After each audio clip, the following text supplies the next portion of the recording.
Hi this is AK and welcome to Narangasthalam. ఈరోజు మనం కుక్కర్లో సింపుల్గా చేసుకోగలిగే చిట్టి రొయ్యల బిర్యానీ రెసిపీ చూసుకుందాం. రైస్ని ఇంత కలబెడుతున్నా కానీ విరిగిపోకుండా ఇంత పొడిగా ఎలా వచ్చింది అనుకుంటున్నారా? ఒక సీక్రెట్ టిప్ ఈ వీడియోలో ఉంది. మాకు తెలిసిన అక్క గోదావరి వాళ్ళు, ఆ అక్క రెసిపీ అండి ఇది. చాలా సింపుల్గా ఈజీగా చేసేసుకోవచ్చు.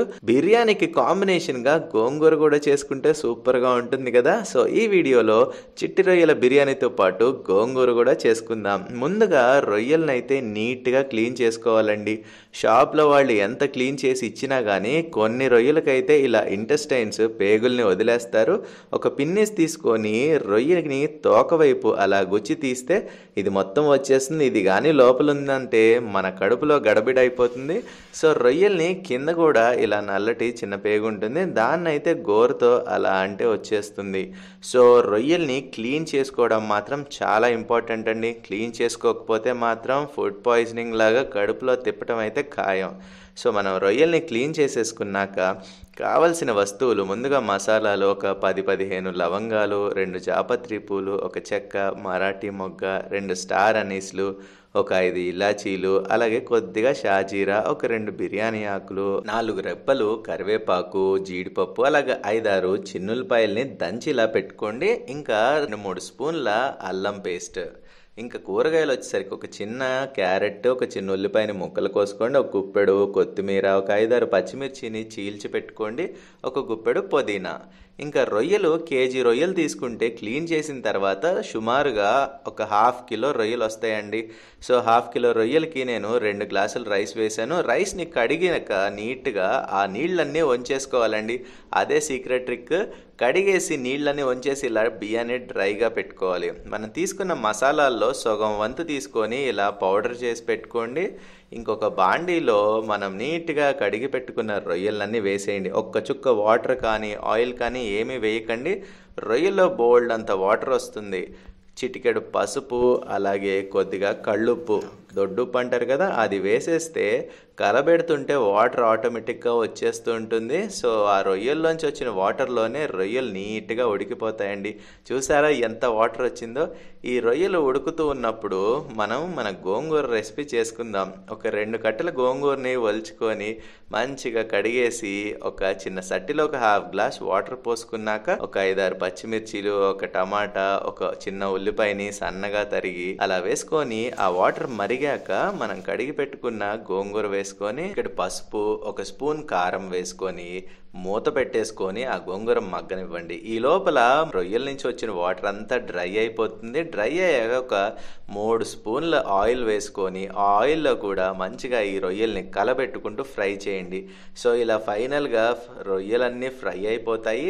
ఇంకా మన కుక్కర్ పెట్టుకొని ఒక స్పూన్ నెయ్యి వేసుకొని ఒక 5-6 స్పూన్ల ఆయిల్ వేసుకోండి. ఆ ఆయిల్లో మనం తీసి పెట్టుకున్న మసాలాలు వేసేయండి. ఆ మసాలాలతో పాటు చిన్నులపాయి, అల్లం పేస్ట్ వేసుకొని అది పచ్చివాసన పోయేదాకా మంచిగా ఫ్రై చేసుకోండి. ఫ్రై చేసుకున్నాక మనం దంచిపెట్టుకున్న మసాలా ఉంది కదండి, ఆ మసాలా పౌడర్ కూడా వేసేయండి. ఇంకా బిర్యానీ ఆకు, షాజీరా కూడా వేసేసి అలా ఒక్క నిమిషం ఫ్రై అవ్వనివ్వండి. ఫ్రై అయిన తర్వాత మనం జీడిపప్పు కూడా వేసేసుకొని ఫ్రై చేసుకుందాము. సో పచ్చివాసన పోయింది. ఇంకా జీడిపప్పు వేసుకొని జస్ట్ అలా లైట్గా ఫ్రై చేసుకున్న తర్వాత ఇంకా పచ్చిమిర్చి, ఉల్లిపాయ, అలాగే క్యారెట్ ముక్కల్ని కూడా వేసుకొని ఒక్క నిమిషం అలా మగ్గనివ్వండి.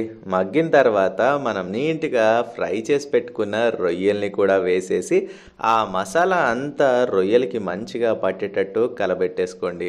సో ఇలా మంచిగా కలబెట్టుకున్నాక ఒక 2 స్పూన్ల గరం మసాలా కూడా వేసేస్తే మన మసాలాలు అయితే రెడీ అండి. ఇంకా పుదీనా వేసుకొని ఆ పుదీనా కూడా లైట్గా ఫ్రై చేసుకోండి. ఈ లోపల గోంగూర ఎక్కడి వరకు వచ్చిందో చూసుకుందాం. గోంగూర మూత తీసి చూస్తే ఇంకా లైట్గా వాటర్ ఉన్నాయి. ఆ వాటర్ కూడా మొత్తం ఎగిరిపోయే వరకు గోంగూరని సిమ్లో పెట్టుకోండి. ఇంకా మన రొయ్యల మసాలా అయితే రెడీ అయిపోయిందండి. సో దీంట్లో చిటికెడు పసుపు కొంచెం తగ్గించినా పర్లేదు, ఒక స్పూన్ కారం, తగినంత ఉప్పు వేసుకొని కలబెట్టుకోండి.